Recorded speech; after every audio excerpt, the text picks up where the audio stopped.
Vous n'êtes pas juste un banal être humain. Je suis venu ce soir pour vous dire que vous êtes un super humain. Je suis venu te dire ce soir que tu peux faire des choses qu'un banal être humain ne peut pas faire. Et là, tu es en train de penser, c'est quoi un banal être humain? Un humain qui ne prend pas ses armes puissantes. Il y a quelque chose de formidable en toi. Et qu'est-ce que tu vas faire? Tu vas passer du temps à méditer sur la parole de Dieu et à voir ta victoire avant même qu'elle arrive. Ok, donc attends une minute. Attends une minute. Est-ce que Dieu n'a pas dit? Et s'il a dit ça, et je crois qu'il l'a dit, il a dû le faire dans son imagination. Est-ce que Dieu n'a pas dit qu'il a connu la fin dès le commencement? Donc il a dû l'imaginer.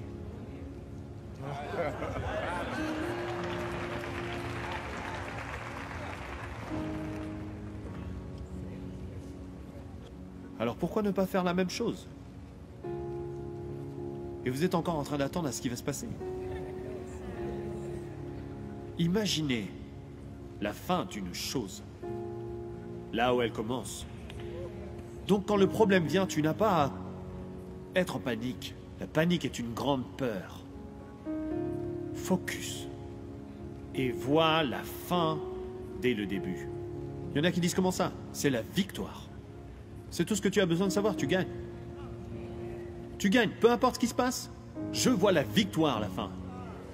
Peu importe ce qu'ils ont dit, je vois la victoire à la fin. Peu importe ce qu'ils ont diagnostiqué, je vois la victoire à la fin. Peu importe ce que dit le compte en banque, je vois la victoire à la fin.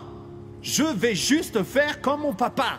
Et je vais appeler les choses je vais appeler la fin dès le début. Donc à chaque fois qu'une situation ou une épreuve commence, allez-y, utilisez votre imagination et focalisez-vous jusqu'à ce que vous voyez la fin. Et la fin vous dira victoire, victoire, victoire. Vous ne pouvez pas connaître la défaite devant le diable, ne serait-ce qu'une seconde. Vous n'avez pas à perdre quoi que ce soit. À la machique, à là-bas. Et laissez-moi vous dire une chose. Pendant que je préparais tout ça, quand j'y pensais, quand j'étais en train de me demander comment j'allais vous dire tout ça, le Seigneur m'a dit, dis à toute la congrégation de commencer à croire en moi pour une restitution au septuple de toutes les choses qui ont été volées, de toutes les choses qui ont été perdues et de toutes les choses qui ont été prises. Et à partir de ce jour, vous commencez à déclarer « Je remercie Dieu pour une restitution au septuple de tout ce qui a été volé, tout ce qui est perdu, tout ce qui a été pris. Mettez-le dans vos bouches, criez « Restaurez !» Vous ne pouvez pas négliger ça. Il y a des choses qui vous ont été volées.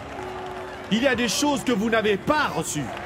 Il y a des choses que vous étiez supposé avoir, mais quelqu'un a dit quelque chose ou a fait quelque chose, et quelqu'un vous a évincé, mais c'était censé être à vous. Et le Seigneur m'a parlé, il m'a dit, voici le temps de la récompense au septuple. Nous savons qui est le voleur. Nous savons que cette grâce est pour nous.